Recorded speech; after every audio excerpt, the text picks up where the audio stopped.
could you tell us a little bit about yourself, about Sprouts, and how it came about? So hi, I'm Anand Pendharkar.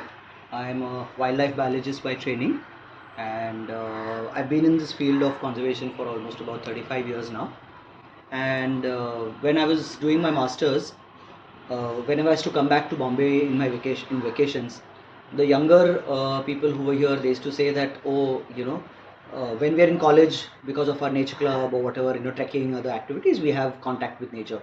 But once we leave that, then the immediate next contact after that is when we take our children out for nature walks. We lose that opportunity for, creating connects with nature. And this was in the 1990s. So I finished my masters and I was starting on my PhD, and that's when I got a job in Doon School.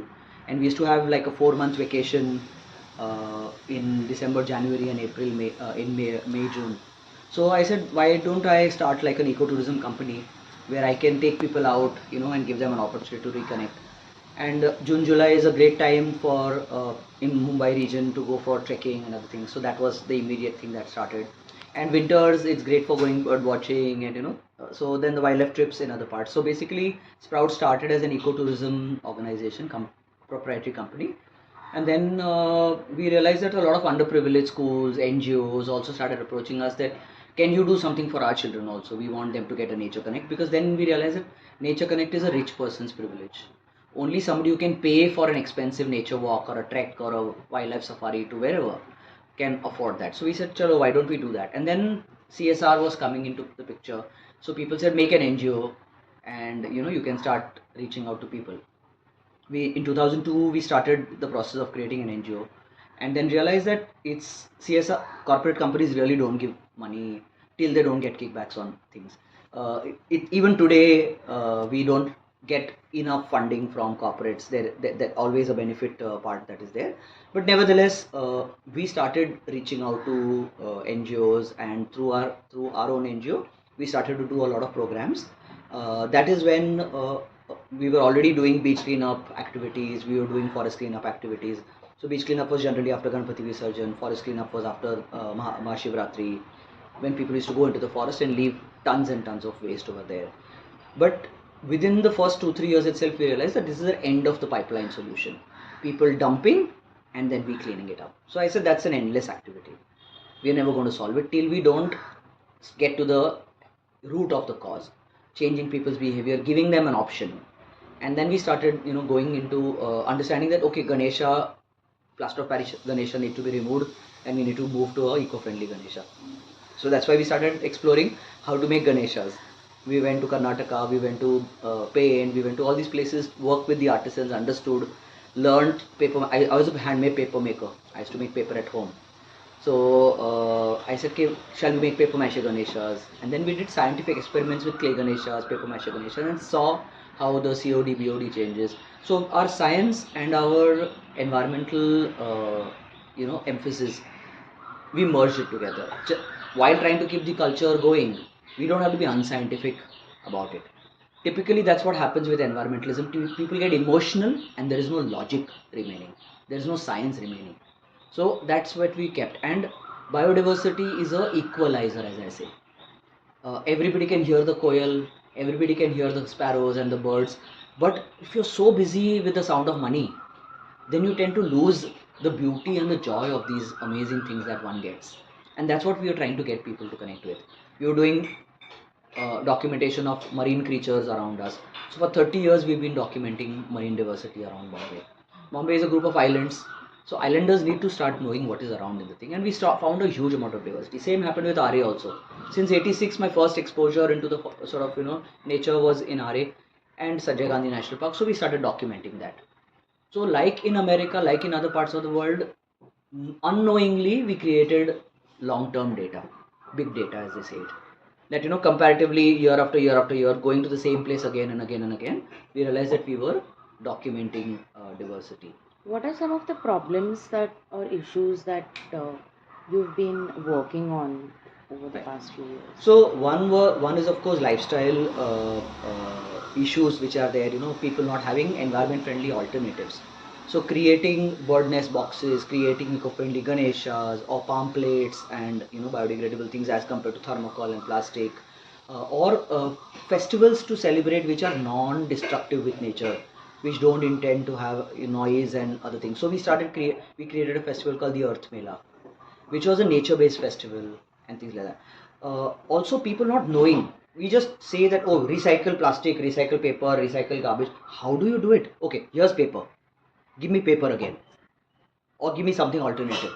So that is where we started our training workshops and other things. That telling people, this is a paper, in 20 minutes I can give you paper again, a recycled paper, which you can work on, write on, etc., etc. So skills are not there. It's just theory.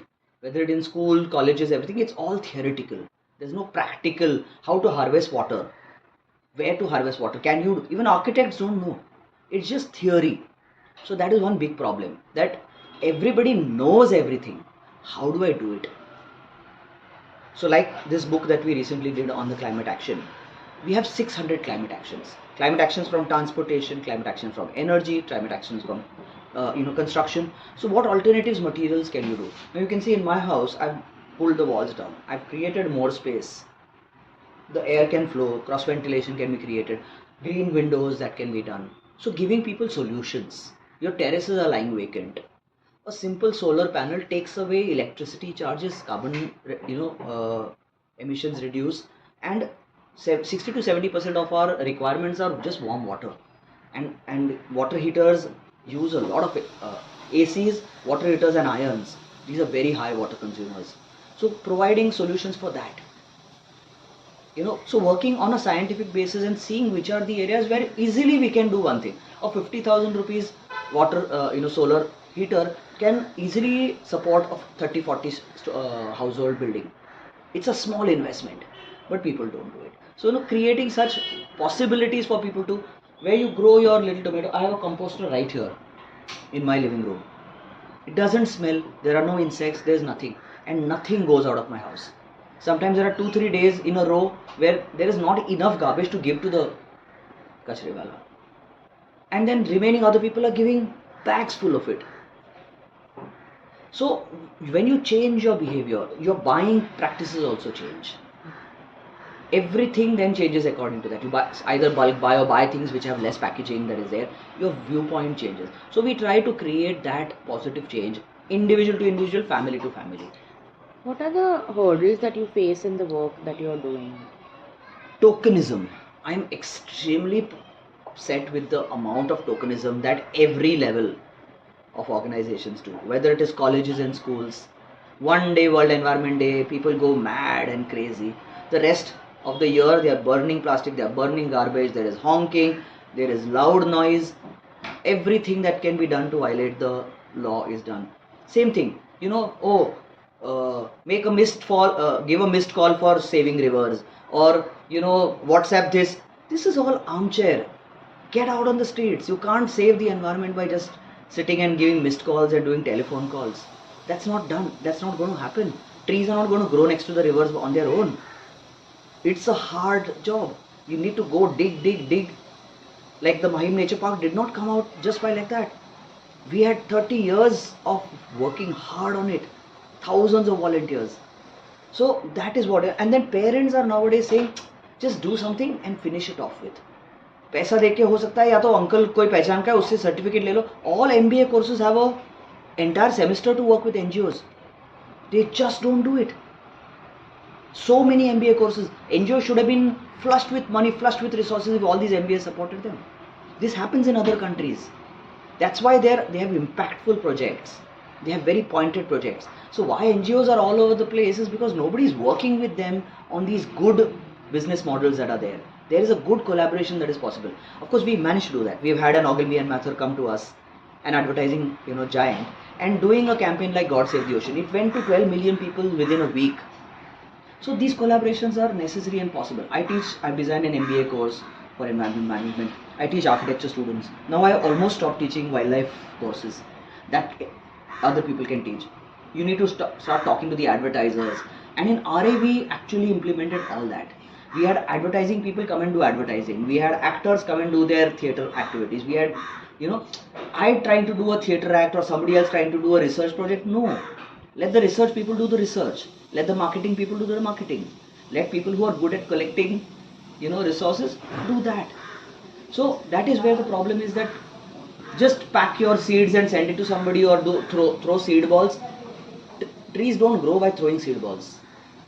It's a lot of wastage of seeds, and people are getting misguided. This whole WhatsApp university kind of misinformation is another problem. Alum is a poisonous material used to purify water, but if that alum goes into your stomach, you'll be hospitalized. And people are saying put it in the well, put it in that, you'll have entire dead organisms. So pseudoscience is, that's a real fear for us, that people getting misguided into believing the wrong thing. What keeps you going in this journey despite the Young difficulties? people joining us and feeling that there is a faith, there is a hope that something can be done. That the changes that or when people, when let's say even government agencies calling us, we got called for G20, or we got called by the MCGM commissioner, or actually some of the ideas and suggestions that we've given, like the Mumbai Trans Harbour Link Road. I was an expert for the JICA project over there, and all the suggestions, we were asked for 6 suggestions, we gave 24. Eventually they implemented all the 24, and they're like, everybody, if we ask 6, they give 3 or 4 or 5. They don't have ideas. Here you gave us 24, we were like, if you would have asked for 24, most agencies would have said, itna to we can't give. So we have the resources, we can do it, and they did it. So one needs to engage with government, one needs to engage with politics. I believe in going and talking to my politician. I believe in talking to the local authority. So I go to Mohalla committees and I give talks over there. You have to engage with democracy. You got to engage with people from every strata. That is the thing. Not just, one group. Not put everything on the young people also. I think they'll also feel pressure. So sometimes senior citizen, if an old man or a woman goes and says, "Ye mat karo," they don't come and ask you, "Aap kaun hai?" They have the age on their side, right? We utilize them. Saying, "Uncle, आप जाके बोलो ना, aunty आप बोलो ना उनको कि ऐसा कचरा मत जलाओ या ऐसा पानी मत वेस्ट करो." When a grandmother tells somebody or a great grandmother tells somebody, they will not ask her, "आपने PhD किया है क्या?" She has life experience, right? They won't ask what her degree or what her research is about. So that's where we come from, that engage people, and they also don't necessarily have the resources, in the sense they don't have activities enough to do. We can engage them. Do you have a message for your fellow citizens in Mumbai? Be positive, don't be pessimistic, and don't hate on everybody. I always believe that the factories or the companies are polluting because they don't have better technology available. If you are an IITian, or if you're a whatever engineer, you produce the technology, they would very well jump on it and take it up. If it's going to save them money, if it's going to save them a legal hassle, they will do it. Not because it's good, maybe it's good for advertising also, for the green image that is there. You create solutions. There is so much available. We see so many young entrepreneurs coming up with shoes and clothes, and upcycling is now trend. Do that. I think people are now ready to make that change if you provide them with alternative. So use newest technology, use apps, use, like this one girl who's created a small app to calculate carbon calculator. It may not be the most 100% accurate whatever, but don't hate on that and try to find mistakes in it. Support it, go ahead with it, try it out. I always say, let's do something rather than inaction. There's so much to do. That one birthday, spend it for whatever cause. You like to rescue dogs, you like to rescue cats, you like to work with old people, you want to work with young people, you want to work with orphans, you want to work with blind people, deaf people, whatever works for you. You feel bad for the police on the street, go and help them. One day at least, 365, 1.4 billion people doing one action. Thank you so much.